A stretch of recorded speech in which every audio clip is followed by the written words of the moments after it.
네.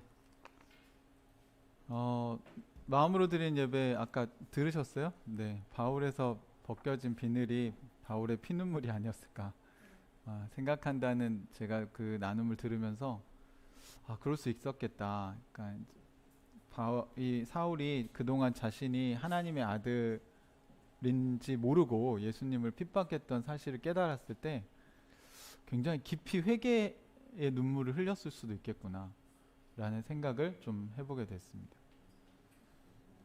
이렇게 여러분이 마음으로 드린 예배 이렇게 함께 나누어 주시고 또 그 여러분 안에 일어났던 그런 결단들 또는 깨달음들을 이렇게 풍성하게 나눠 주셔서 되게 감사한 것 같아요. 오늘 또 하나님께서 우리에게 말씀하실 것에 대해서 같이 기대하는 마음으로 말씀을 같이 봤으면 좋겠습니다. 지난주에 이어서 사울의 회심과 관련해서 오늘 그 두 번째 이야기를 같이 다루려고 합니다. 저희가 이번 달에 이제 진격의 교회가 어떻게 이제 성장해 나갔는지를 우리가 같이 보려고 하는데 그 출발은 먼저 이방인들의 변화의 출발점으로 하나님은 이 사울, 즉 바울이라는 사람의 회심을 통해서 그 일을 시작하셨다는 걸 사도행전은 보여주고 있는 것 같아요. 그러면서 오늘 동시에 회심이라는 게 어떤 것인지 우리가 한 번 더 생각해 보는 시간을 가졌으면 좋겠습니다. 오늘 우리가 함께 나눌 말씀은 사도행전 9장 20절에서 31절까지 있는 내용입니다. 신약성경 사도행전 9장 20절부터 31절까지인데요. 19절 하반절부터 제가 읽도록 하겠습니다. 다 찾으셨나요? 네. 사울은 며칠 동안 다마스쿠스에 있는 제자들과 함께 지냈다. 그런 다음에 그는 곧 여러 회당에서 예수가 하나님의 아들이심을 선포하였다.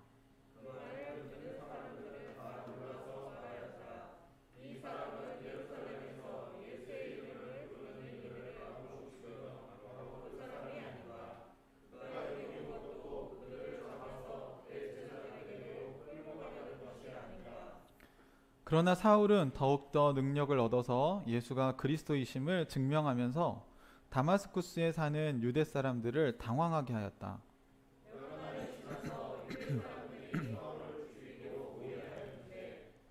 그들의 음모가 사울에게 알려졌다. 그들은 사울을 죽이려고 밤낮으로 모든 성문을 지키고 있었다.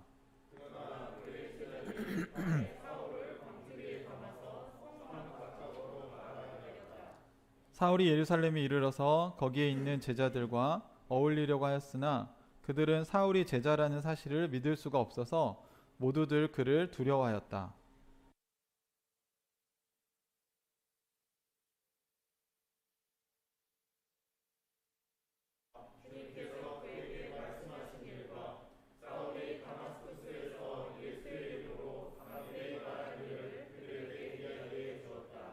그래서 사울은 제자들과 함께 지내면서 예루살렘을 자유로 드나들며 주님의 이름으로 담대하게 말하였고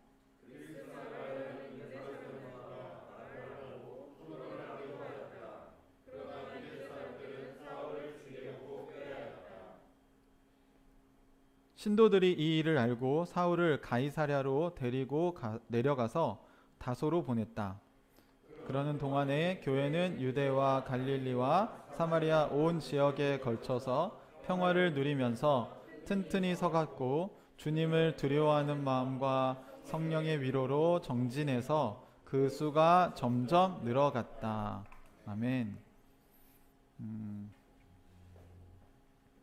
사도행전에서 중요한 성경 구절 중에 하나가 오늘 방금 여러분이 읽은 31절에 사마리아 온 지역에 걸쳐서 평화를 누리면서 든든히 서갔고 주님을 두려워하는 마음과 성령의 위로로 정진해서 그 수가 점점 늘어났다라는 이야기가 있습니다. 그러니까 교회가 어떻게 진격하고 있는지를 사도행전은 이런 구절들을 성경 곳곳에 이렇게 포진시켜 놨는데요. 오늘 사울의 회심 장면 뒤에 교회가 어떻게 든든히 서갔는지에 대한 이 구절을 여기에 마치 표시석처럼 여기다가 이렇게 기록하고 있다는 것입니다. 사실 교회 전체에 어떤 일이 일어났다기보다는 지금은 이 9장에서는 사울이란 사람이 어떻게 회심을 했는지, 회심한 이후에 어떤 일이 일어났는지를 기록하고 나서 이것으로 인해서 어떻게 됐대요? 교회가 굉장히 든든하게 성장해 나갔다는 이야기를 하고 있습니다. 여러분, 교회는요, 한 사람으로부터 시작하는 것입니다. 이렇게 교회가 건물이 아니라는 건 여러분이 이제 아마 익히 알고 계실 텐데, 그럼에도 불구하고 사람들은 교회가 사랑이 없어, 그러면 일단 건물을 생각을 하죠. 또 예배 장소, 하늘가족 교회 하면 벌써 예배 장소를 먼저 생각을 해요. 그런데 이제는 여러분, 교회는 예배 장소가 아니라 모인 회원들, 그러니까 사람들을 생각해야 됩니다. 그래서 그 한 사람 한 사람이 어떻게 변하는가가 그 공동체를 결정짓는 거죠. 그래서 우리가 이제 교회라는 말보다 공동체란 말을 우리 교회 지체들이 선호하는 것 같은데, 정확한 표현이죠, 사실. 그러니까 교회는 원래 사람들의 모임을 뜻하는 용어였기 때문에 그렇습니다. 에클레시아라는 말도 부르심을 받은 사람들이란 뜻이고, 코이노니아라는 말도 교제라는 뜻이기 때문입니다. 그러면 어떤 사람들이 이 교회를 이루고 그 교회가 이런 어떤 사람들이 모인 곳인가에 대해서 우리가 먼저 명확하게 알아야 그 다음 이 교회가 건강한지 그렇지 않은지, 교회가 성장할 수 있는지 없는지를 우리가 알 수 있게 됩니다. 오늘 지난주에 회심의 시작점을 봤어요. 그러니까 사울이 회심을 하게 된 계기가 있었죠. 그 예수님을 핍박하려고 다마스쿠스에 있는 사람들도, 제자들도 잡으려고 갔다가 그 길에서 하늘로부터 음성을 듣고 바울은 급진적인 회심을 하게 됩니다. 여기서 하나 여러분에게 좀 덧붙이자면, 예수님의 제자, 그러니까 사도라고 불리우던 사람들이 12명이 있었잖아요. 그 중에 가룟 유다 한 사람이 예수님을 버린 걸 빼면 11명의 제자와, 그 다음에 나중에 바울을 우리가 사도로 이렇게 호칭을 하게 됩니다. 그러면 바울을 포함시켜서 12명이라고 한다면 그 중에 11명은 급진적인 회심을 한 게 아니라 점진적인 회심을 했다는 사실을 여러분이 주목해야 될 필요가 있습니다. 다시 말하면 교회를 다니는 사람들의 거의 90% 이상은 가랑비에 옷 젖듯이 서서히 하나님을 믿게 된다는 것입니다. 그래서 언제 예수님 믿었냐 이렇게 물어보면 언젠지 모르겠는데 내가 교회를 다니다 보니 어느 순간에 예수님을 믿고 있더라 라고 여러분이 얘기를 할 수 있는 게 중요한 것이죠. 하지만 어떤 사람들은 한 10% 정도는 이렇게 급진적인 회심을 하는 사람들이 있습니다. 근데 사람들은 왜 이제 급진적 회심을 한 사람들 부러워하냐면 간증을 그 사람들만 하기 때문에 그래요. 점진적 회심을 한 사람들이 간증을 안 하잖아요. 그렇죠? 교회를 다니다 보니까 어느 순간 내가 예수님을 주님으로 믿고 있네. 내가 하나님을 믿고 하나님과 소통하고 하나님을 따라서 살려고 애를 쓰고 있네. 나도 모르게. 마치 가랑비에 이슬비에 옷이 젖듯이 계속 그 이슬비에 노출이 되다 보니까 어느새 옷이 흠뻑 젖어 있는 것이죠. 어떤 사람은 바켓으로 물을 갖다가 확 부어가지고 이렇게 흠뻑 젖을 수도 있지만, 사실은 성경에도 사도들도 예수님의 제자들도 거의 3년간 예수님을 따라다녔지만 거의 회심이 잘 일어나지 않았어요. 그렇죠? 특히 마가복음을 보시면 제자들이 얼마나 믿음이 없었는지를 마가가 아주 대놓고 얘기를 합니다. 제자들이 예수님에 대해서 막 의심하는 장면들, 오병이의 기적이 일어났는데도 그 풍랑 속에서 그들이 두려워 떨고 있을 때 성경이 뭐라고 기록하는지, 예수님 뭐라고 하십니까? 이 믿음이 없는 사람들아, 이렇게 얘기를 합니다. 근데 여러분 이게 재밌는 건요, 마가복음이 읽혀질 당시는 사도들이 다 교회의 지도자로 있을 때예요. 무슨 말인지 이해되세요? 그러니까 마가복음이 기록됐을 때는 AD 이제 30, 예수님 돌아가시고 나서 한 30년 정도 지난 AD 60년경이라고 생각을 하거든요. 그러니까 예수님 가시고 20-30년의 세월이 지나면서 초대교회의 다 지도자들은 누구냐면 이제 베드로를 필두로 해서 12제자들이 이제 다 최고 지도자들로 있었습니다. 쉽게 말하면 당회장 목사님들, 담임 목사님들이 다 됐어요. 그런데 마가는 사도가 아니잖아요. 근데 마가가 쓴 내용에 보면 이 담임 목사님들의 과거 얼마나 믿음이 없었나, 예수님하고 같이 훈련받을 때. 그런 얘기를 마가복음에 기록하고 있는 거예요. 이렇게 보면 얼마나 그 지도자들이 자신들의 그 과거를 이렇게 정직하게 마가가 기록하는 것에 대해서 전혀 문제시하지 않았다라는 거죠.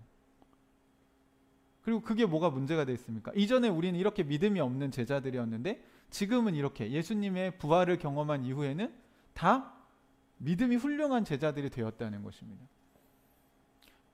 회심이라고 하는 건 어느 순간 어떤 깨달음이 우리에게 있고, 그게 말씀을 통해서든 또는 기도를 통해서든 또는 어떤 수련회에 참석해서 여러분이 은혜를 경험하면서든 어떤 것을 계기로 여러분의 삶의 터닝 포인트가 생겼다는 겁니다. 그게 급진적이냐 아니면 점진적인가의 차이일 뿐이죠. 그런데 그 터닝 포인트가 없을 수는 없다는 것입니다. 그럼 여러분, 내가 회심을 했는지 안 했는지 어떻게 알 수 있을까요? 점진적 회심이든 급진적 회심이든 나는 회심을 했구나 라는 걸 여러분이 확신할 수 있는 건 어디서 오는 걸까요? 이제 구원파 교회들은 이런 거에 대해서 물어보잖아요. 구원의 확신 있습니까? 구원의 확신에 대한 이야기를 다양하게 제가 할 수 있을 것 같은데, 어쨌든 확신은 있어야 되는 건 맞아요. 확신이 없는 건 문제가 있습니다. 하지만 구원파에서 말하는 식의 확신은 아니에요. 오늘 그 중에 하나를 우리가 좀 다뤄보려고 하는데, 저는 이것을 회심의 열매라고 표현을 했습니다.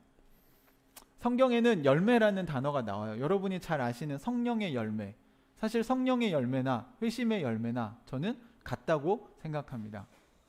그러면 열매라는 것의 특징을 한번 생각해 보십시오. 어떤 성경에서 비유를 들 때는요, 그 핵심적인 특징 때문에 비유를 드는 거거든요. 자, 여러분, 열매라는 건 너무너무 쉬운 비유인데, 우리나라 속담에 콩 심은데 콩이 나고 팥 심으면 팥이 나죠. 당연한 거죠. 성경에서는 이거를 어떻게 표현했냐면 뿌린 대로 거두게 될 것이라고 이야기를 하셨습니다. 믿으세요? 네. 그렇기 때문에 여러분, 시험 공부를 뿌린 대로 거두는 거예요. 네. 공부는 안 하고 기도만 열심히 하면 좋은 결과가 나오는 게 아닙니다. 그러면 성경적인 하나님이 아니잖아요. 그렇죠? 분명히 뿌린 대로 거둔다고 하셨는데, 안 믿는 사람이 공부를 열심히 했으면 그 사람이 합격을 하는 게 맞죠. 그게 하나님의 정의 아닙니까? 그러니까 기독교가 자꾸 자기중심적으로 기도를 끌어다 쓰면 안 돼요. 그렇게 보면 열매가 맺히는 것은 당연한 이치입니다. 그러니까 그걸 심으면 그 심은 대로 거두게 될 거라는 거예요. 그러면 이걸 이제 우리가 하나님 나라에 적용을 해봅시다. 여러분, 하나님을 믿으면, 하나님을 여러분 마음에 심으면 여러분의 삶에 뭐가 나타나야 될까요? 하나님이 열매로 나타나야겠죠. 성령이 여러분 안에 계신다면 성령의 열매가 맺혀야 된다는 겁니다. 그리고 성령의 열매가 뭔지 이미 성경에 다 써놨어요. 사랑과 희락과 화평과 오래 참음과 자비와 양선과 온유와 충성과 절제니. 그럼 여러분, 성령 충만한 사람은 막 방언으로 기도하고 이런다고 얘기했습니까? 성령 충만한 사람은 막 나가서 미친 듯이 전도한다고 얘기했나요? 그게 아니라 뭐라고 얘기했습니까? 성령 충만한 사람은 사랑이 많아진다는 거예요. 점점.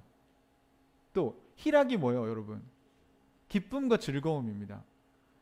그러니까 예수 믿는 사람이 신앙이 성장하면요, 무슨 고행하고 수도사처럼 막 얼굴이 홀쭉해지고 뭔가 성경책 옆에 끼고 늘 금식 기도하는 그런 모습을 떠올리시면 안 되고요. 막 이렇게 깔깔깔 웃고 사람들과 만나면 즐겁고, 제가 그 봤던 그 누가복음인가 그런 영화 중에 예수님이 제자들과 그 요단강 건너면서 물장난을 막 치는, 그러면서 웃으시는 그 장면 제가 너무 인상적이었어요. 그래, 왜 저런 예수님을 우리가 바라보지 못하는 걸까? 우리 맨날 예수님이 다 모아놓고 성경 공부시키고 막 PBS 해가지고 지적해주고 막 기도했어 안 했어 뭐 이렇게 한다고 생각하는데 이건 정말 우리 한국 교회가 만들어낸 이미지 아닙니까? 정말 예수님 그러셨나요? 성경에선 죄인들의 친구였다. 너무 잘 노니까. 그러니까 왜 교회 안에 이렇게 교회 공동체 지체들끼리 잘 모여서 고기도 구워 먹고 재밌게 노는 이런 문화들이 왜 점점 사라져가는지 모르겠어요. 여러분, 공동체예요. 기쁨과 즐거움이 있는 게 그 성령의 열매입니다. 막 억지로 하는 게 교회가 아니에요, 여러분. 우리 모이면 재밌어야 돼요. 그 성령의 열매잖아요. 제가 지금 성경이 있는 이야기를 여러분에게 하고 있는, 여러분 다 알고 있는 얘기잖아요. 그렇죠? 네. 그 다음에 오래 참음, 자비, 양선, 온유, 충성, 절제, 할 얘기가 다 많은데 하나하나 잘 생각해 보십시오. 묵상해 보십시오. 여러분이 이제. 네, 오래 참는 게 성령의 열매예요, 여러분. 내가 자존심이 없어서 참는 줄 아냐? 그게 아니에요. 억지로 참으니까 여러분 분노가 쌓이는 거죠. 하나님께 물어보세요. 하나님, 제가 이거 어떻게 하면 좋을까요? 좀 참아라. 해서 참는 게 성령의 열매인 거예요. 그러니까 나는 참기 싫은데 성령께서 참으라고 하시니까 네. 이렇게 하고 절제, 오래 참음, 이 두 가지가 다 성령의 열매에 들어가 있잖아요. 이게 얼마나 중요하면 두 번이나 오래 참음과 절제를 다 넣어놨겠어요. 셀프 컨트롤이 안 되는 건 성령 충만한 게 아닙니다. 가끔 교회는 약간 광신적인 게 성령 충만한 거라고 오해하게 만드는 것 같습니다. 아니요. 성령 충만하면 훨씬 더 침착하고 이성적이 됩니다. 그리고 굉장히 의지를 잘 사용하게 됩니다. 분별할 수 있고 잘 절제할 수 있습니다. 절제할지 못하는 건요, 그건 잘못된 겁니다, 여러분. 그래서 여러분 수련회 때 은혜 받았다고 막 무절제하게 막 그렇게 하시면 안 돼요. 그러면 은혜가 빨리 소멸됩니다. 많이 경험해 보셨을 거예요, 그죠? 오히려 수련회 마치고 집에 와서 평상시처럼 절제하고 시간 맞춰서 이렇게 잘 다시 그 평상시의 삶을 회복하는 게 빨리 여러분 그 하나님의 뜻을 이렇게 잘 실천할 수 있는 힘을 갖게 됩니다. 그리고 은혜가 오래 가요. 나중에 한번 실험해 보십시오.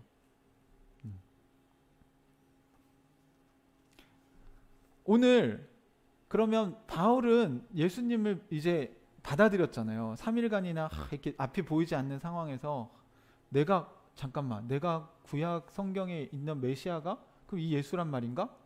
이게 맞나? 그러면서 기도하고 있었다는 얘기가 성경에 나오죠. 그럼 계속 하나님께 물어봤겠죠. 이제 왜냐하면 자기가 하나님의 음성을 이제 들어봤잖아요. 그 전까지는 하나님과 소통할 수 없다고 생각했는데 내가 기도하면 하나님이 나한테 뭔가 깨닫게 해주시는구나 알고 3일 동안 계속 이게 맞나? 성경에 이렇게 기록되어 있는데 이게 예수님인가? 이런 거를 계속 생각해 봤겠죠.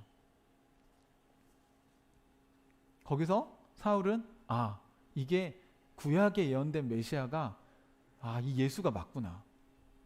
근데 우리는 이 예수가 눈에 보이는데 자기가 자꾸 하나님이라고 얘기하고 하나님의 아들이라고 얘기하니까 유대인들은 아니 육체를 가진 네가 무슨 하나님의 아들이냐. 눈에 보이는데. 그렇잖아요, 여러분. 우리도 갑자기 제가 내가 하나님의 아들입니다 이러면 여러분 믿으시겠어요?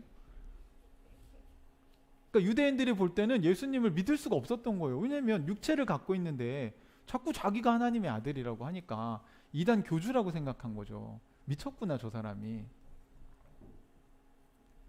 그래서 십자가에 못 박아 죽인 거예요. 그런데 문제는 죽였는데 3일 만에 다시 살아난 거죠. 그리고 40일간이나 돌아다닌 거예요. 그 부활하신 예수님이. 그 일이 있었기 때문에 베드로가 설교했을 때 3,000명씩 회개한 겁니다. 그러니까 그걸 본 사람이 수백 명이 있었기 때문에 예수님이 부활한 것을. 그러니까 이게 거짓이 아니었으니까 사람들이 회심을 하기 시작한 거예요. 여러분, 기독교는요 그냥 말만 하고 믿으라고 얘기하는 종교가 아닙니다. 오히려 증거를 제시하고 하나님이 우리에게 믿으라고 얘기하시죠.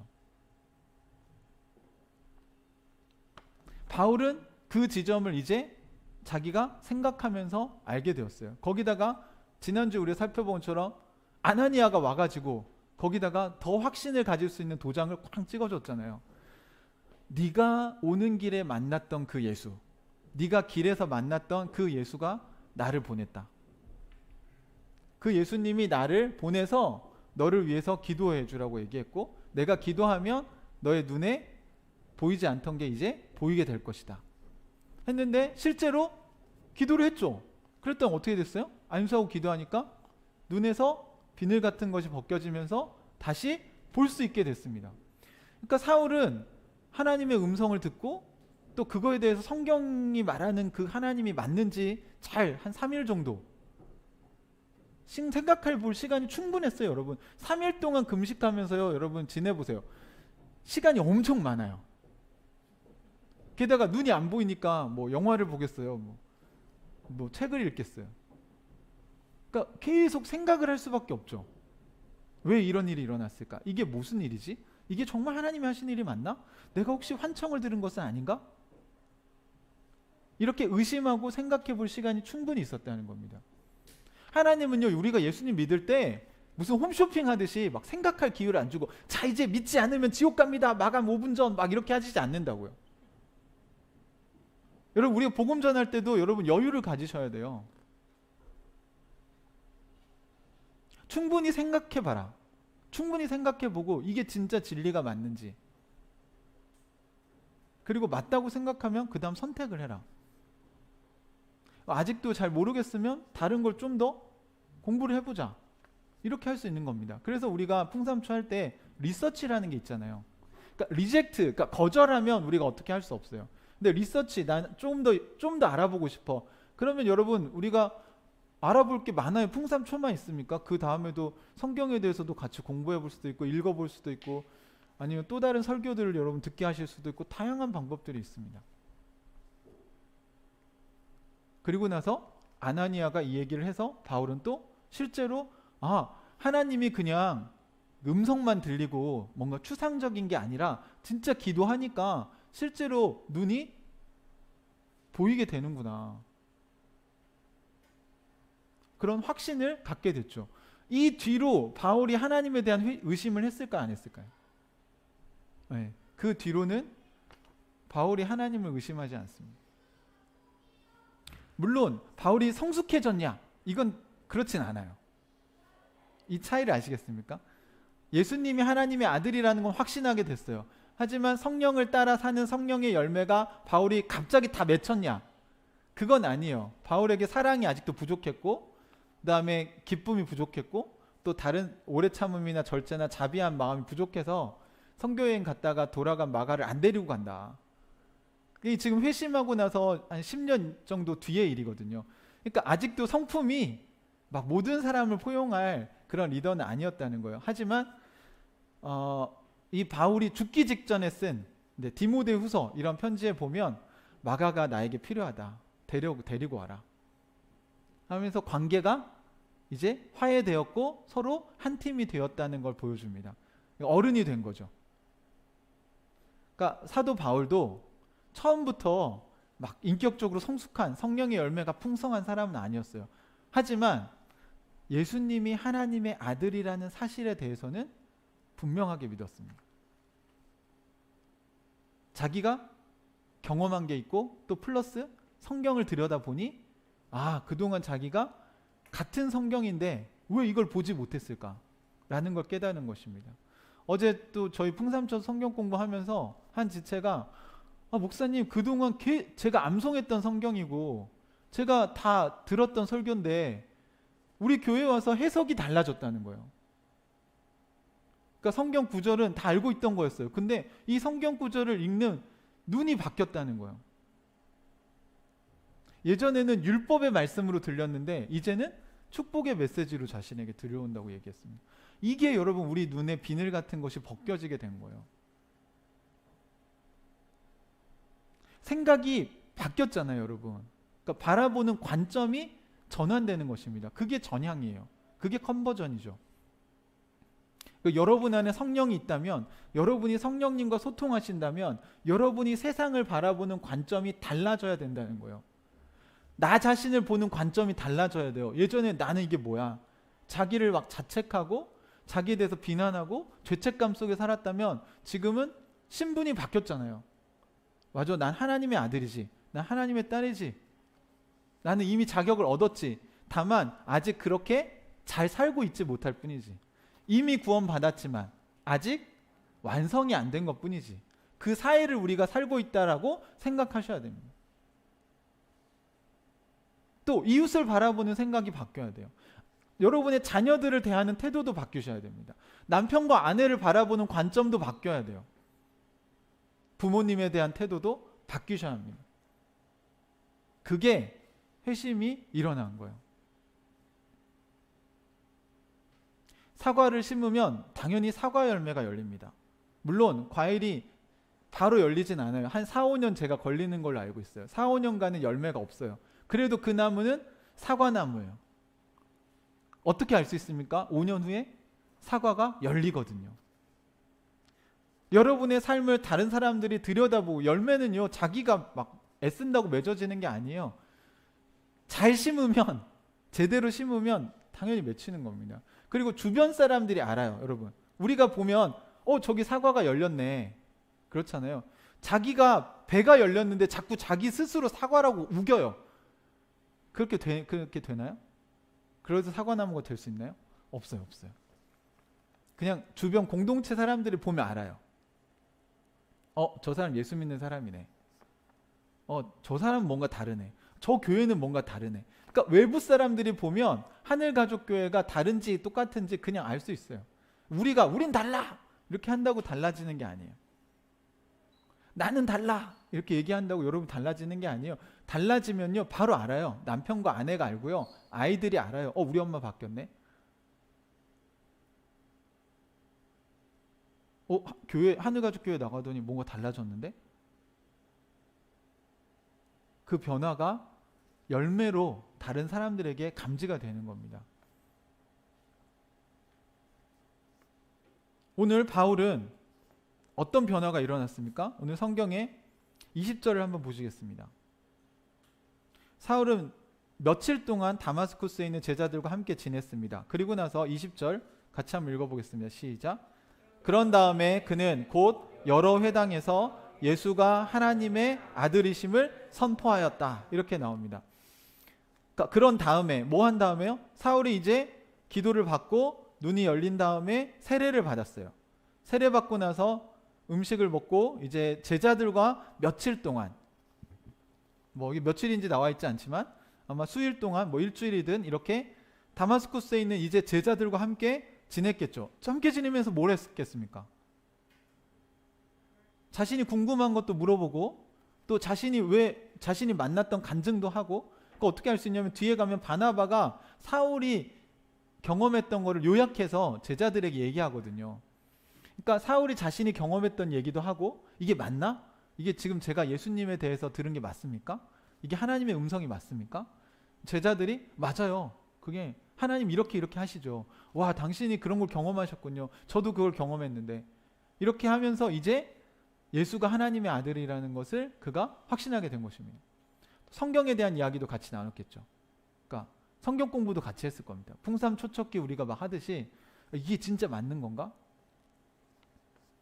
그러면서 이 사울이 이제 이 회당에 가서 예수가 하나님의 아들이심을 선포했다고 나옵니다. 회당이라는 곳이 어떤 곳인지 아시죠? 그 디아스포라 유대인들이, 그러니까 다마스쿠스에 사는 유대인들이 모여서 예배를 드리는 곳이에요. 그러니까 여기는 교회가 아니죠. 제자들이 모인 곳이 아니라 이 회당은 유대인들이 모여 있는 곳입니다. 근데 여기에 가서 바울이 이제 예수가 하나님의 아들이라고 이야기를 하기 시작한 거예요. 원래는 뭐하러 간 사람인데 예수가 하나님의 아들이라고 믿는 사람들을 잡아서 감옥에 넣으려고, 그리고 죽이려고 간 사람인데, 지금 반대로 예수가 하나님의 아들이심을 선포하고 있습니다. 사랑하는 형제자매 여러분, 여러분이 회심의 열매, 그러니까 이거는 성숙의 얘기를 오늘 하고 싶은 게 아니에요. 이미 예수를 믿었다면 아무리 초신자라고 하더라도 뭐에 대한 확신과 뭐에 대한 전파가 있어야 되냐면 예수가 하나님의 아들이라는 것에 대한 확신과 거기에 대해서 사람들에게 여러분 자신 있게 얘기할 수 있어야 됩니다. 이건 여러분의 인격의 성숙과는 별개의 문제죠. 우리의 출발점이 뭡니까? 예수가 하나님의 아들이다. 다시 말하면 신의 아들이다. 예수 그리스도가 신이다. 이 얘기를 할 수 있어야 된다는 겁니다. 증거가 뭡니까, 여러분? 하나님이 눈에 보이지 않잖아요. 그러니까 사람들이 하나님이 진짜 있어? 라고 물으면 하나님이 있다는 증거를 대봐. 이렇게 물어볼 줄 아셨어요. 하나님 우리를 만드셨는데 우리를 잘 모르시겠습니까? 잘 아시죠. 그래서 나를 보여달라고 할 줄 알고 예수님을 이 땅에 보내신 것입니다. 예수님이 하나님이시죠, 여러분. 기독교 신앙의 핵심이에요. 예수님이 신이라는 겁니다. 하나님을 눈에 보여달라고 사람들이 얘기하면 기도응답으로 보여주는 게 아니에요. 예수님이 하나님이신 건요, 예수님으로 보여주는 거예요. 예수님을 믿고 못 믿으면 다른 증거는 없어요. 그건 안 믿겠다는 거예요, 여러분. 그러면 예수님이 하나님이라는 건 또 어떻게 증명할 수 있습니까? 예수님이 그냥 인간 아닙니까? 예수님이 신이라는 증거는 뭡니까? 부활했다는 것입니다. 그래서 부활이 중요한 거예요. 바울도 부활 외에 다른 증거가 없다고 사도행전에서 얘기합니다. 부활한 사람 있냐고요? 소크라테스 부활했나요?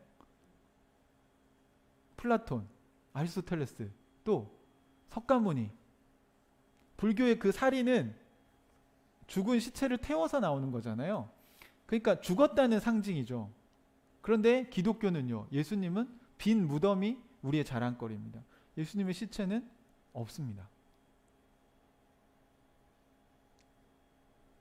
그래, 시체는 없을 수도 있겠지. 그러면 제자들의 변화된, 그리고 사도행전의 이 진격의 교회가 1세기에 얼마나 진격해 나갔는지 여러분 나중에 인터넷이나 자료 같은 거 찾아보십시오. 초대교회 이 핍박을 받으면서도 그 지중해 연안에 교회가 10년, 20년, 30년 지나면서 교회가 얼마나 많아졌는지, 심지어는 그 거대한 로마 제국의 국교가 될 정도로 온갖 핍박을 거치면서도 교회는 줄어들기는커녕 오히려 교회가 더 많아집니다, 여러분. 되게 감동적이에요. 우리가 지금 이제 모니터가 없어가지고 못 보여드려서 되게 안타까운데 1세기 처음 이제 초대교회가 생긴 다음부터 10년, 20년 단위로 그걸 이렇게 점으로 교회가 생기는 거를 이렇게 표현해 놓은 자료들이 있어요. 그걸 보시면 한 100년 지나잖아요. 그러면 교회가 엄청나게 많아집니다. 놀라운 거 아닙니까, 여러분? 그렇다고 교회를 권장되는 종교였냐? 아니에요, 여러분. 유대인에게도 핍박받고요, 이방인에도 핍박받던 종교였습니다.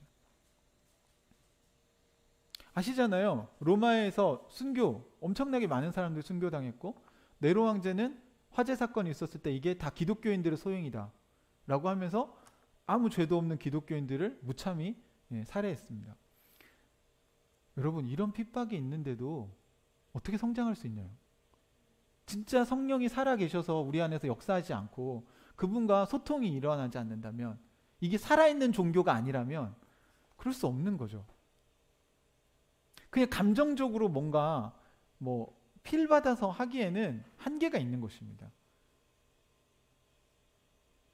가끔 그런 이상한 카리스마 있는 교주들이 나타나서 감정적으로 어떤 사람들을 종교로 이끌기도 합니다. 그런데 여러분 100년 이상 못 가요. 왜 그런지 아세요? 거기엔 탄탄한 이성적 토대가 없기 때문에 그렇습니다. 하지만 기독교는 2000년간 지금 수십억의 크리스찬들을 만들어냈습니다. 하나님 나라는 지금도 전진하고 있습니다, 여러분. 한국 교회가 지금 이렇게 돼 있으니까 교회가 왜 이래? 이렇게 생각할 수 있겠죠, 여러분. 제가 볼 때 없어져야 될 교회는 없어지는 게 하나님의 뜻이죠. 그렇지만 진리는 멈추지 않고 있다고 저는 믿습니다. 우리 눈에는 이 진리가 전파되는 게 보여야 된다고 생각이 들어요. 진짜 진리는 지금도 온 세상을 향하여 퍼져나가고 있습니다.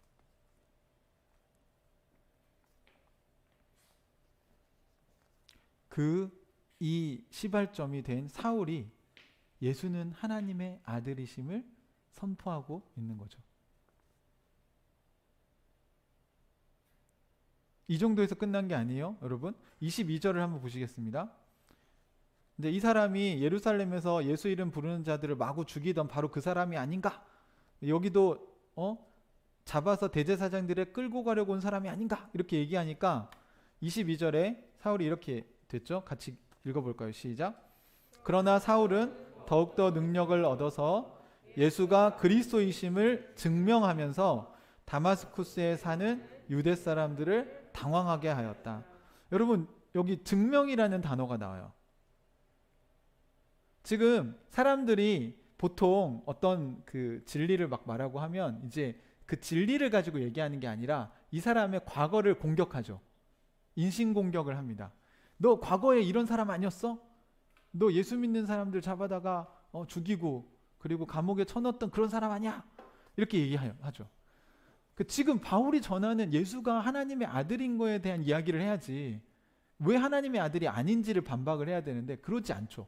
사람들이 지금도 그렇잖아요. 언론이 뭔가 진실을 얘기하면 그거에 대한 얘기를 하는 게 아니라 너 옛날에 이런 짓 했지, 뭐 너 음주운전 했지, 막 이렇게 하면서 그 사람의 이야기의 신빙성을 떨어뜨리려고 하거나 그 사람의 과거를 공격해서 창피하게 만들어서 더 이상 그 주장을 못하게 막으려고 합니다. 여러분, 이러면 안 돼요. 여러분, 우리도 토론을 할 때 그렇게 하면 안 됩니다.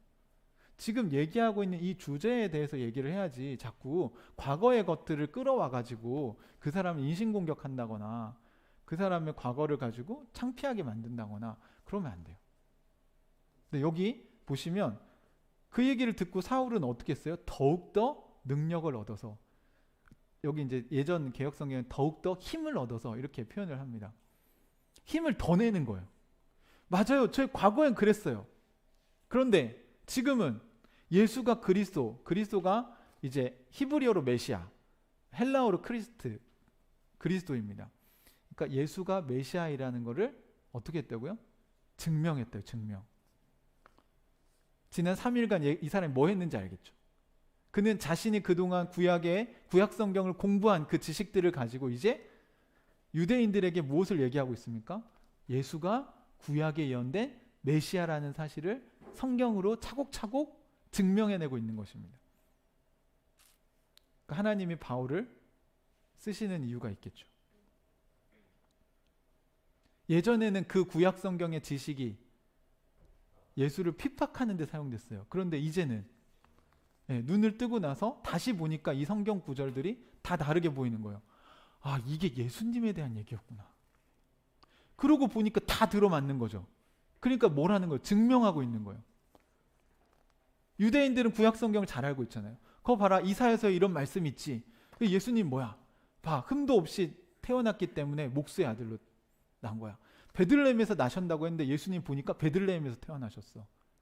그리고 나사렛에서 자라셨지? 근데 성경에 보니까 그 나사렛에서 무슨 이제 선한 것이 나오겠냐 했는데 거기서 예수님이 태어나서 자랄 거라고 얘기를 했지.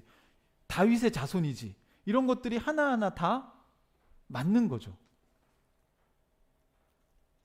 그냥 난 하나님의 음성을 들었다. 나 예수의 음성을 들었다. 내가 이 수련회 때 음성으로 예수님이 네가 나를 핍박한 예수다. 이렇게 해서 내가 예수님 믿게 됐어. 이 얘기를 하는 게 아니에요. 그는 유대인들에게 그냥 자기가 뭐 경험했던 어떤 간증을 하는 게 아니라 구약 성경에 있는 성경 구절들을 조목조목 들이대면서 이게 봐봐, 예수님이 이렇게 태어나셨지, 예수님이 이렇게 사셨지, 이런 얘기 하셨지, 그리고 예수님 십자가에 죽으셨지, 너희가 나무에 달려 죽을 거라고 메시아가 얘기했지, 근데 3일 만에 다시 살아나셨지. 이거 봐라, 구약에 있는 이 예언들이 다 이루어졌잖아. 나귀 새끼를 타고 들어가는 것도 모든 성경에 예언된 메시아에 대한 이야기들이 다 맞아 들어간다는 것을 증명한 것입니다. 여러분, 이 정도로 구약을 아시나요? 여러분, 이 바울 정도로 구약을 막 열심히 공부하시지 않으셨죠?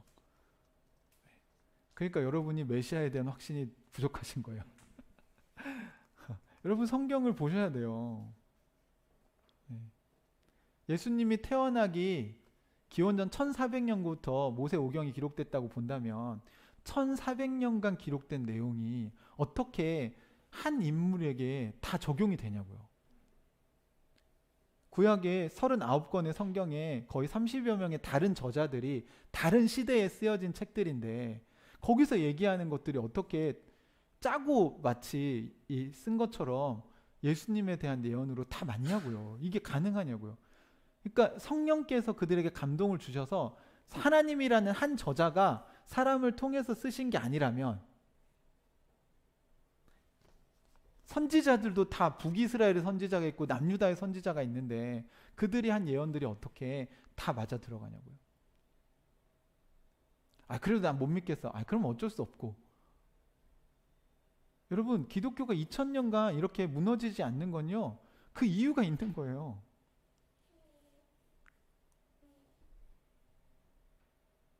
수많은 신학자들이 또는 안티크리스찬들이 기독교를 공격하려고 하지 않았겠습니까? 2000년 동안 수많은 이단들이 나왔습니다. 그럼에도 불구하고 왜 진리가 아직도 보존되고 지금 우리에게까지 이 하나님 나라의 복음이 전해지고 있는가? 수많은 사람들이 의심해보고 회의해보고 질문을 던져보고 진짜 하나님 살아계시는 거냐? 어떻게 알 수 있냐? 예수님이 진짜 메시아냐? 이런 질문들에 대해서 다 던졌는데 결국 맞구나 라는 확신을 얻었기 때문에 그걸 전하고 있는 것입니다. 여러분, 우리 한국교회 성도들의 제가 볼 때 문제점, 또 여러분은 어떠신지 한번 점검해 보셨으면 좋겠는데, 귀로 들어서 자기가 이해가 되면 자기가 안다고 생각하는 것 같아요. 그러면서 뭘 안 하냐면 자기 내면화를 하지 않았어요. 자기 걸로 만들지 않았어요. 본인이 실제로 그것을 그런가 조사해 보지 않았어요. 마치 그건 믿음이 없는 거라고 교회에서 가르쳐서 그걸 안 하신 것 같은데, 저는 여러분에게 적극 권장드립니다. 제발 성경을 통해서 예수가 메시아인 것을 여러분이 확인하십시오. 그리고 다른 사람에게 여러분이 증명하실 수 있는 그런 탄탄한 좀 그런 과정을 좀 거치십시오. 여러분이 믿고 있는 게 진짠지 진짜가 아닌지, 하나님이 진짜 살아 계신지 여러분이 경험을 해보셔야죠. 아무리 좋은 기계를 제가 여러분에게 선물해 드리면 무슨 소용이 있나요?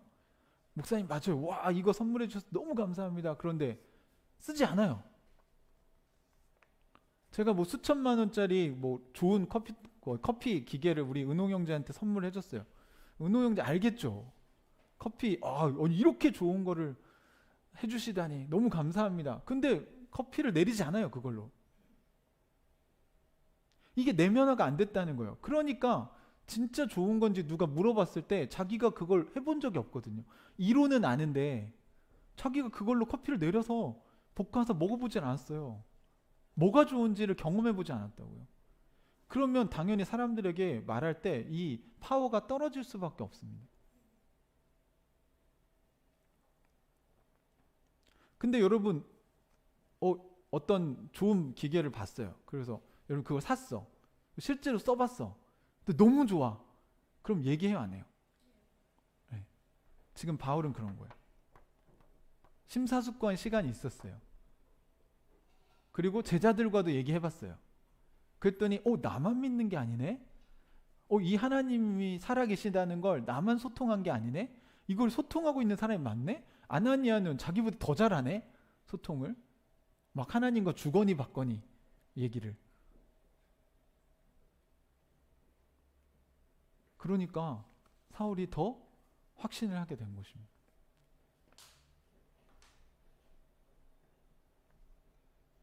유대 사람들이 당황했어요. 왜 당황했을까요? 자신들이 바울처럼 하나님을 믿으면 예수 믿는 자들을 핍박해야 돼, 이 생각을 갖고 있었는데 바울의 얘기를 들어보니까 다 맞거든. 근데 그렇다고 받아들일 수는 없거든.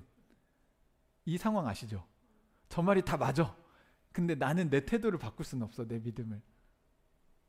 그럼 어떤 반응이 일어납니까?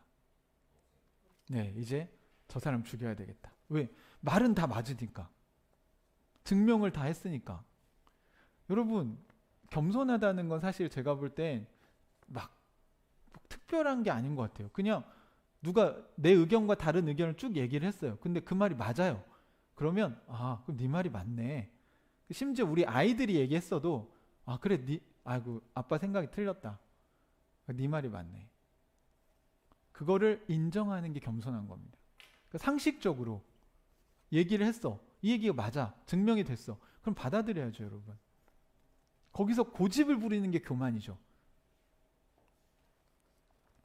어제 저녁에 은유가 저한테 아빠 어제는 좀 아빠 말이 다 맞긴 했는데 좀 과도하게 화를 내진 않았어? 이렇게 얘기를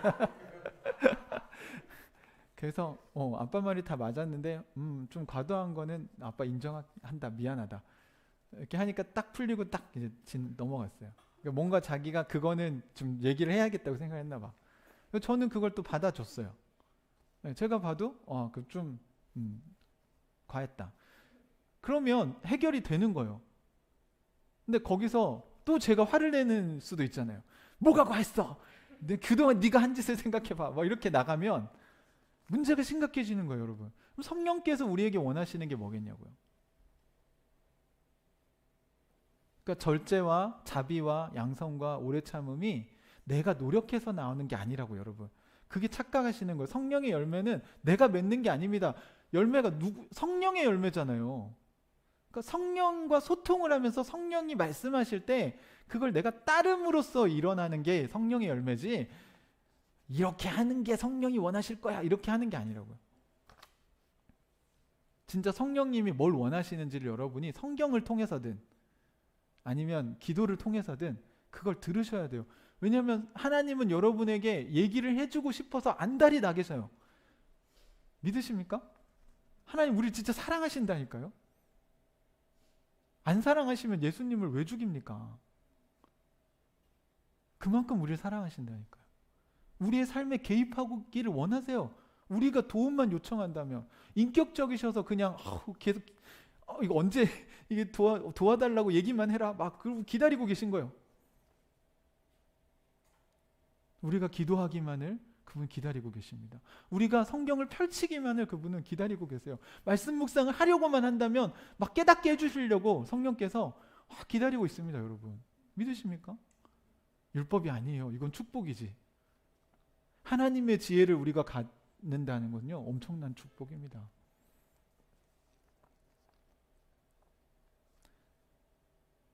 여러 날이 지나서 유대 사람들이 사울을 죽이려고 합니다. 이제 그들의 교만은 오히려 사울이 증명한 걸 받아들이는 게 아니라 오히려 사울을 죽여서 이 진실을 덮어야 되겠다고 생각을 했죠. 24절에 보시면 그들의 음모가 사울에게 알려졌고 그들은 사울을 죽이려고 밤낮으로 모든 성문을 지키고 있었습니다. 그런데 25절 같이 한번 읽어볼까요? 시작. 그러나 그의 제자들이 밤에 사울을 광주리에 담아서 성 바깥으로 달아내렸다. 네, 이렇게 얘기합니다. 바울이 죽이려고 찾아갔던 제자들이 이제 바울을 살리려고 성 바깥으로 광주리에 내어서 달아내려서 간신히 바울이 도망칩니다. 여러분, 신앙생활은요 혼자 하는 게 아닙니다.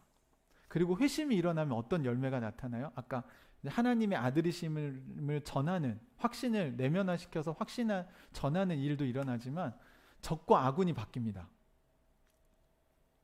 그렇죠. 지금 보면 원래는 유대인이 자기들의 아군이었는데 지금은 유대인이 자기를 죽이려고 하고요. 원래는 자기가 죽이려고 한 사람들은 그리스도인들이었는데 이제 그리스도인들이 자기를 살리는 일을 하게 됩니다.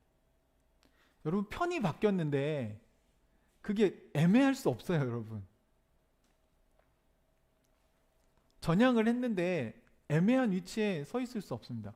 사람들은 자꾸 자기들이 회식지대에 있다고 생각하는데 그렇지 않아요, 여러분.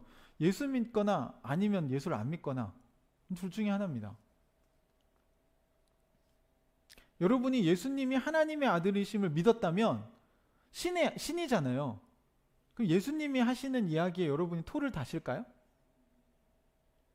네, 이 부분에서 여러분이 좀 거부감이 있을 수 있는데, 그러니까 진짜 예수님이 하나님의 아들이라고 믿는다면 우리는 그분에게 자발적이고 능동적인 순종을 하게 된다는 겁니다. 그런데 우리가 예수님을 진짜 하나님의 아들로 믿지 않으니까 우리가 문제를 해결하려고 하는 거예요. 여전히 내 경험이 더 중요하다고 생각하는 건 하나님의 지혜보다 내가 더 지혜롭다고 생각하는 것입니다. 그렇게 믿지는 않는다고 생각하시겠지만 여러분의 행동이 그동안 너무 그게 익숙한 거예요. 본능적으로. 그래서 우리는 그게 죄인이라고 얘기하는 겁니다. 나쁜 짓을 해서 죄인이 아니라 너무 본능적으로 우리는 우리가 하고 싶은 거를 하나님께 안 물어보고 막 해. 물론 그 중에는 하나님이 원하시는 것도 있겠죠. 그러나 하나님이 원하시지 않는 것도 막 하죠. 또 여러분이 영적으로 이제 다운되면 일어나는 현상이 뭡니까? 기도를 하고 싶지 않죠. 성경을 안 보려고 하죠. 설교를 안 들으려고 합니다. 그런 마음이 막 우리 안에 일어나요. 왜요? 왜냐면 하나님 여러분 구원하셨잖아요. 그러니까 들리거든. 하나님 원하신 게 뭔지 알거든. 그러니까 이게 예배 드리면 이 얘기 하실 거야. 알아 다. 그럼 그걸 하시면 돼요, 여러분. 성령이 여러분 소통이 안 되는 게 아니잖아요. 그거 알고 있다는 거잖아요, 여러분. 그 요나처럼 자꾸 어디로 도망가려고 하시면 물고기 뱃속에 들어갑니다. 그거는 사랑하니까 그런 거예요. 안 사랑하면 내버려 둡니다, 여러분. 성경에서 하나님의 심판을 뭐라고 표현하냐면 방치라고 얘기해요. 그냥 내버려 두셨다. 그들이 하고 싶은 대로 내버려 두는 게 자유가 아니라 성경에서는 심판이라고 얘기합니다. 왜요? 그렇게 하면 망하거든요. 빨간불일 때도 막 달려. 나 중앙선 넘어가고 싶어. 그럼 넘어가. 이게 하나님의 심판이라고요, 여러분. 근데 사람들은 그게 자유인 줄 착각하고요. 그게 마치 멋있는 것처럼 자꾸 세상에서는 와, 나는 질서를 깨트리고 나는 막 이런 것도 할 수 있어. 잘못하면 죽어요, 여러분.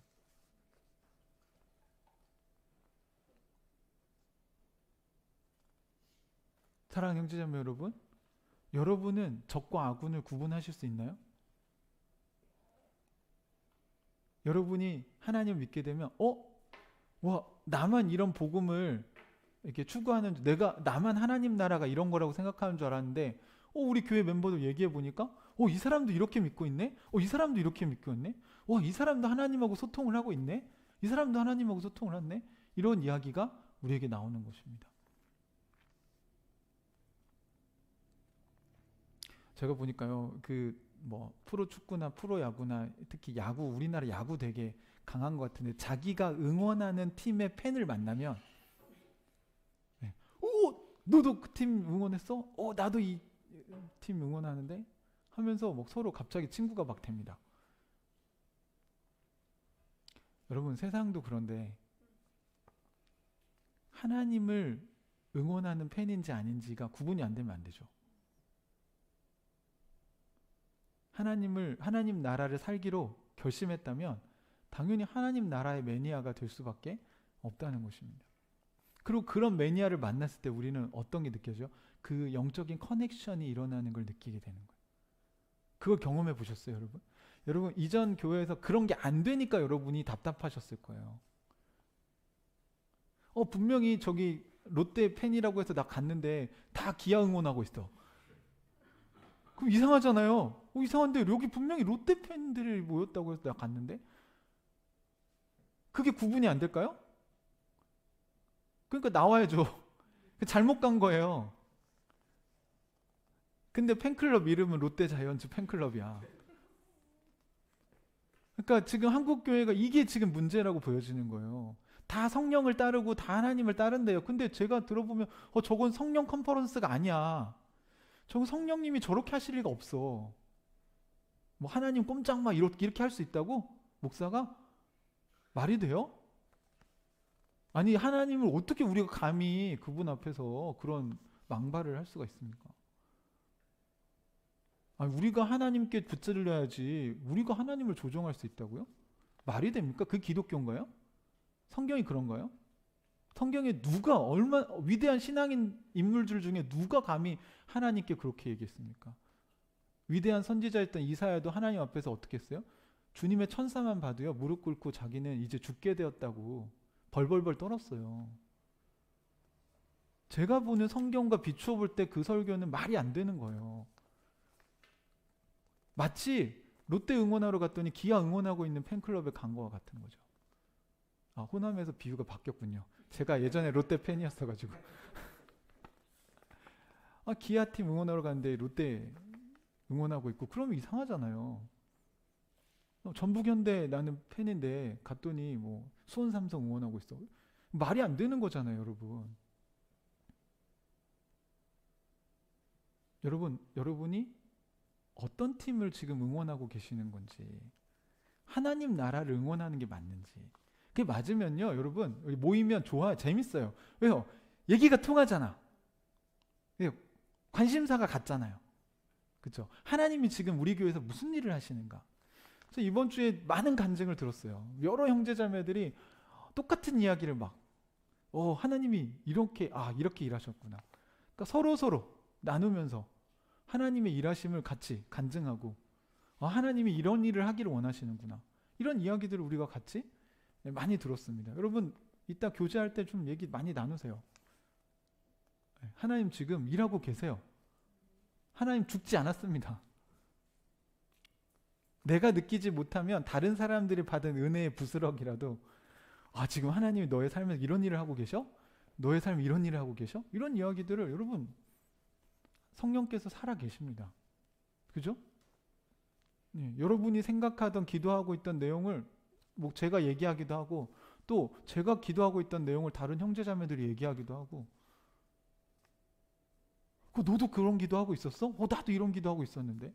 너 이런 거 생각하고 있었어? 나도 우리 교회가 이렇게 된다고 생각했는데. 여러분 다 같은 생각을 하고 있어요. 왜요? 성령께서 우리를 인도하고 계시기 때문에. 바울 혼자 만약에 내가 이 위기를 다 헤쳐나갈 수 있다 이렇게 했다면요, 다마스쿠스에서 죽었어요. 그냥. 네? 모든 성문을 지키고 있는 사람들 앞에 혼자 자기 신앙생활을 했다면 바울은 이방인을 택한 그릇이 되기는커녕 그냥 여기서 지금 구장에서 회심하고 바로 죽었어요. 근데 회심하면 사람들이 혼자 신앙생활 할 수 있다고 생각해요. 아니에요, 여러분. 때로는 바구니에도 들어가야 되고요. 다른 지체들이 줄 달아서 내려주면 그거에 들어가서 좀 이렇게 피신하기도 하고 그래야 됩니다. 또 예루살렘에 갔더니 어떤 일이 일어납니까? 26절에 보시면 사울이 예루살렘에 이르러 거기에 있는 제자들과 어울리려고 하였으나 그들은 사울이 제자라는 사실을 믿을 수가 없어서 모두들 그를 두려워하였다는 표현이 나옵니다.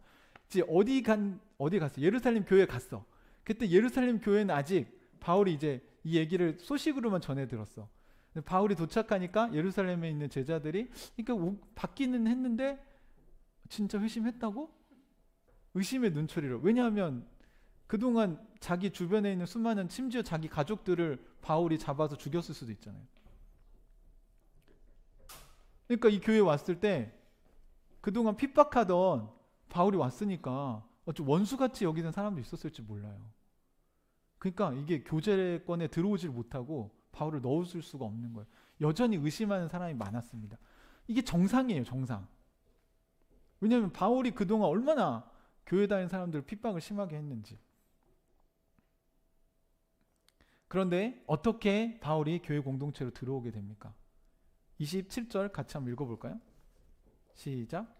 그러나 바나바는 사울을 맞아들여 사도들에게로 데려가서 사울이 길에서 주님을 본 일과 주님께서 그에게 말씀하신 일과 사울이 다마스쿠스에서 예수의 이름으로 담대히 말한 일을 그대에게 이야기해 주었다. 이렇게 나옵니다. 여러분 여기에 누가 등장합니까? 바나바가 등장합니다. 그리고 여러분 눈치채셨는지 모르겠는데 오늘 여러분이 읽었던 세 개의 성경 구절 22절, 25절, 27절에는 전부 그러나라는 접속사가 있습니다. 이 그러나의 비밀이 있어요. 회심을 했잖아요. 그러면 역접이 일어나는 거예요. 그러나 예전에 이랬어요. 그런데 지금은 그러나 이렇게 되었다는 겁니다. 마지막으로 사울이 교회 안에 들어오려고 할 때에도 저항이 있었습니다. 그러나 성령께서 그들 중에 누구? 바나바를 통해서 바울을 대변하게 하십니다. 사울에 대한 이야기를 하게 하세요. 바나바는 사울의 이 이야기를 누구에게 들었을까요? 사울에게 들었거나 아니면 이 다마스쿠스에 있는 자기와 친한 제자들을 통해서 들었을 수 있겠죠. 바나바는 이 사실에 대해서 확인을 한 거예요. 그냥 무조건 사울을 의심한 게 아니라 진짜 회심한 게 맞는지 다마스쿠스에 연락해서 진짜 무슨 일이 있었냐 다 듣고 이런 일들이 있었다. 그래서 성경에 더 길게 얘기했겠지만 성경에 핵심적인 얘기를 하고 있죠. 회심에 대한. 사울을 일단 맞아들여서 사도들에게 데려갑니다. 그리고 나서 사울이 길에서 주님을 본 일, 그 다음에 주님께서 그에게 말씀하신 일, 그 다음에 아마 이게 아나니아를 통해서 하신 거겠죠. 사울이 다마스쿠스에서 예수님의 이름으로 담대히 말한 일, 이것들을 이 세 가지를 이야기합니다. 그래서 28절에 그래서 사울은 제자들과 함께 지내고 예루살렘도 자유로이 드나들며 주님의 이름으로 담대히 말할 수 있게 됩니다. 여러분, 우리 교회에 누가 오면요, 바나바 같은 사람들이 있어야 돼요. 그러니까 여러분, 새로운 사람이 오면 쭈뼛쭈뼛 하잖아요, 그죠? 그럴 때 우리 MBTI의 외향적이신 분들, 우리 이렇게 그렇게 낯선 분들과 잘 이렇게 하시는 분들이 먼저 이렇게 좀 맞아서 막 그분에 대해서 알아가지고 이 내성적인 분들에게 잘 소개해 주셔야 돼요. 낯가림이 심하신 분들이 계시잖아요, 우리 교회도. 그런 것들을 서로 각자의 은사에 맞게 이렇게 소개해 주면 또 나중에 또 내성적인 분들이 1대1로 만나면서 깊은 교제들을 하면서 또 교회 공동체에 잘 정착할 수 있게 도와줘야 합니다. 서로 연락도 해주고 또 혹시 뭐 필요한 건 없는지 또 어떤 도움이 필요한지. 그러니까 바나바와 같은 사람을 통해서 사울도 교회 공동체에 들어올 수 있었던 것입니다. 회심을 했다고 해서 바로 공동체에 바로 이렇게 잘 적응할 수 있는 건 아니에요. 잘 적응할 수 있게 누군가 도움이 필요합니다. 사랑하는 형제자매 여러분, 여러분에겐 이런 회심의 열매들이 있습니까? 예수가 하나님의 아들이심을 확신하고 여러분 안에서부터 그 증거들이 있어서 증명할 수 있도록 여러분 준비되어져 계신가? 확신은 있는데 아직 그걸 전할 수 있는 준비가 안 됐다면 그 부분을 여러분 연습하시면 됩니다. 두 번째로, 여러분은 공동체에 소속이 되셨는지, 이제 적과 아군이 확실히 바뀌셨는지, 그렇다면 여러분이 회심한 게 맞죠. 세 번째로, 여러분이 어떤 사람이 왔을 때 바나바처럼 이렇게 들어올 수 있도록 중간 역할을 해주실 수 있고 또 하고 계시는지. 여러분이 회심한 사람이 맞다면 회심한 사람이 왔을 때 그분들을 잘 분별하고 우리 공동체에 잘 적응할 수 있게 도와주는 그 사랑의 역할을 하실 수 있을 겁니다. 성령의 첫 번째 열매는 사랑이에요. 사랑이 없다면 여기 하나님이 없는 겁니다. 그럼 우리 심각한 거예요. 누군가 하늘가족교회에 사랑이 없다 이런 얘기가 나오면 여러분 우리는 진짜 긴장해야 돼요. 우리 하늘가족교회가 비인격적이다 그러면 진짜 긴장하셔야 돼요. 진짜 그러한가 우리 확인해 봐야 됩니다. 그리고 우리가 회개해야 된다면 빨리 회개해야 됩니다. 그렇지 않으면 성령의 역사가 끝일 수도 있습니다. 하지만 반대로 우리 안에 성령의 열매가 맺히고 있고 우리 안에 회심한 사람들이 점점 늘어나고 있다면 여러분 우리가 더 이렇게 하나님 나라가 확장되어져 가는 것을 기뻐하고 즐거워하고 감사해야 합니다. 그리고 건강하면요 당연히 성장하는 거예요. 성장해서 건강해지지 않아요.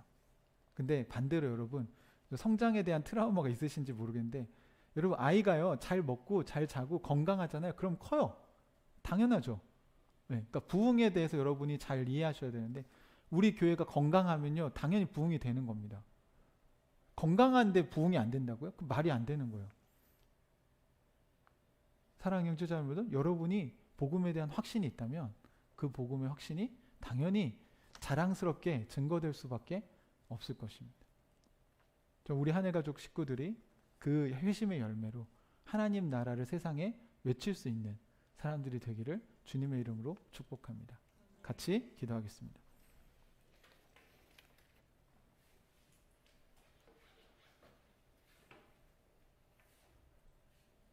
사랑하는 형제자매 여러분, 우리 다 사울처럼 급진적 회심이든 아니면 제자들처럼 점진적 회심이든 신앙생활을 하면서 어느 순간 내가 예수님을 주님으로 믿기로 결단한 때가 있었을 거예요. 아니면 지금이라도 괜찮습니다. 오늘 아침에도 우리는 예수님은 나의 주인이십니다 라고 한 번도 고백한다고 해서 뭐 나쁠 게 뭐가 있겠습니까? 그죠?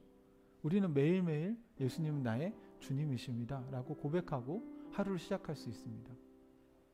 여러분, 우리가 회심의 열매가 우리의 삶에 잘 맺히고 있는지, 또는 어떤 부분이 좀 막혀 있는 건 없는지 한번 이 시간 돌아보고, 나는 살아계신 성령님과 소통하고 있고 예수가 하나님의 아들이심을 사람들에게 전할 수 있는 준비가 되어 있는지,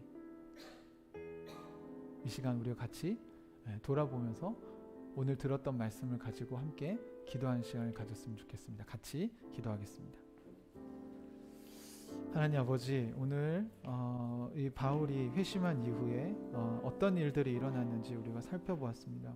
주님, 유대인들을 향해서 예수가 하나님의 아들이심을 선포하고 또 증명하고, 그가 알고 있는 성경의 지식들을 다 동원하여서 이것이 진짜 그러한지 확신한 다음에 그것을 전했던 이 사울의 모습을 하나님 제가 보면서, 제가 목회자로서 또 설교자로서 제가 더 깊이 성경을 연구하고 성경에 있는 내용들을 가지고 예수께서 하나님의 아들이심을 증거할 수 있는 그런 목회자가 될 수 있도록 하나님 저를 이끌어 주시옵소서. 또 우리 하늘가족교회 식구들을 섬길 때 하나님 회심한 사람들을 잘 분별하고 또 그 회심의 정도에 따라서 인격적으로 잘 섬길 수 있는 지혜와 하나님 능력을 허락하여 주시옵소서. 하나님 또한 우리 하늘가족교회에 찾아오는 새 가족들, 또 찾는 이들이 왔을 때 우리가 그들이 잘 교회 공동체에 적용할 수 있도록 하나님 바나바와 같은 자들이 우리 가운데 많이 일어날 수 있도록 주님 우리를 이끌어 주시옵소서. 성령께서 우리 안에 역사하셔서 우리가 하나님을 함께 믿고 따라가는 귀한 공동체가 되도록 도와주시기를 원합니다. 하나님 아버지, 우리를 하나님의 나라를 믿게 하시고 또 알게 하셔서 우리 하나님 나라 백성이 되게 해주심을 감사합니다. 주님, 우리가 먼저 하나님 나라를 알게 된 것은 그냥 우리만 누리라고 주신 것이 아니라 바울처럼 예수가 하나님의 아들이심을 그걸 알지 못하는 사람들에게 우리가 전하여야 될 또 책임이 있다는 사실을 오늘 말씀을 통해 깨닫게 됩니다. 하나님, 이 하나님 나라를 우리만 누리는 것이 아니라 우리의 이웃들에게도 전할 수 있는 우리 하늘가족 식구들이 되게 해주시고, 그것을 통해서 우리의 영적인 그 계보가 계속해서 흘러가고 또 함께 하나님 나라를 누리는 사람들이 더 많아질 수 있도록 하나님 우리를 인도하여 주시옵소서. 오늘 주님께서 우리에게 주신 말씀을 인하여 감사드립니다. 우리 하늘가족 식구들의 삶에 성령의 열매가 더 풍성하게 열미고 맺힐 수 있도록 주님 우리를 축복하여 주시옵소서. 감사하며 예수님의 이름으로 기도합니다. 아멘.